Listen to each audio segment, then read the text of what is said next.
Hi, I'm Kim Bro, and I handle strategic partnerships for Vertical Solutions.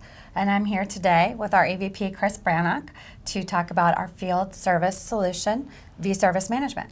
Chris, thanks for coming today. It's a pleasure. Thank you. First, we've been talking, and I was wondering, why is field service management important in today's environment? Field service itself is hot. It's one of those areas where there's tight margins on product development. It's requiring companies to look elsewhere to provide extra services. They also need to be able to control their costs better from a service delivery standpoint. And kind of the final area of that I think is really key is creating new services. A lot of organizations are starting to do that, to come up with additional concierge type services and boost the customer experience. Okay, and when we talk about this, what trends are you seeing in the field service market as it relates to ERP? First there's this next phase of strategic focus, I think, of interlacing inventive services into the organization and using this more as a driver for your ERP decision. Historically what has happened is that organizations go in and they look at ERP and service has been kind of in the back burner. One way to change this is that we found a lot of success with our clients is when they go in, look at their ERP, and then say, what types of services do I want over the next 5 to 10 years? And then once they start to look at that, then they have the capability to be nimble and flexible to create these new concierge services. And the second area is, I think that the Internet of Things is much closer than a lot of people think. As you're talking about these trends, some of that's a little nebulous to people that aren't in the industry or something like that. Can you give us some examples? Yeah.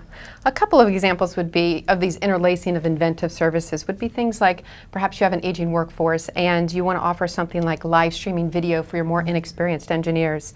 Or as Microsoft points out, there are these trillions of devices out there, but you don't have to look at it as if, it's this kind of huge, vast thing, this Internet of Things. What you can look at it more like it's the Internet of your things.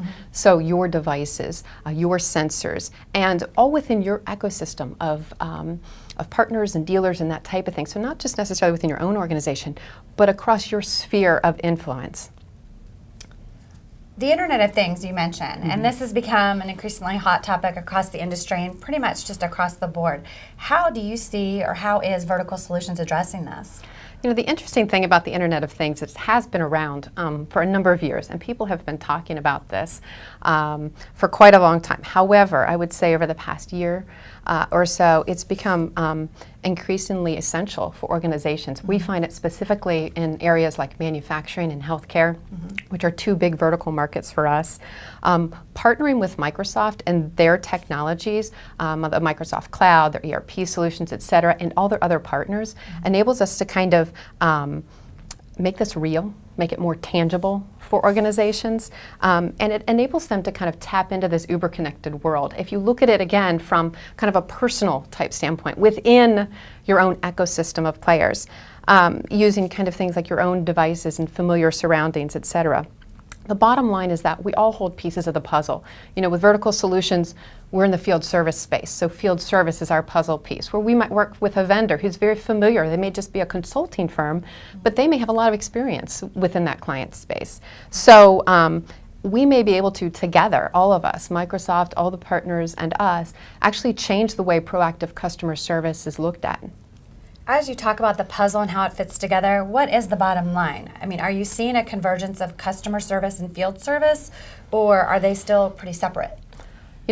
I definitely see a convergence of customer service and field service, only because there's this service continuum that's going on. What we're finding today, and it's interesting, in field service specifically, is that people are talking more and more, and our clients are talking more and more about the customer experience.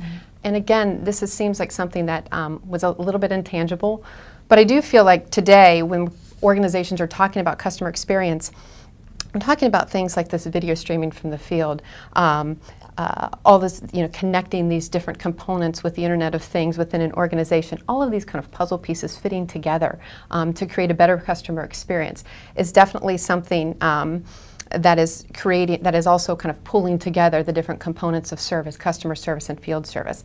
The other side of that, I would say, is the idea of service long tails. We were talking a lot about that. For example, we have a client that uses us in the field service space for a couple of their core divisions.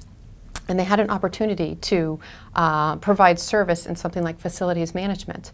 What they would like to do is create an environment where they can go in with all non-patient facing services in the healthcare space. So to be able to do that, they need to have a very nimble, flexible solution to create a solution. So they actually did with one of their groups, and it's actually become a revenue driver for them. So typically it would seem, when you think of a long tail, it would be at the tail end, they wouldn't be making a lot of revenue, but actually it ends up being a huge revenue generator. So you never know in the end where you're going to find that revenue.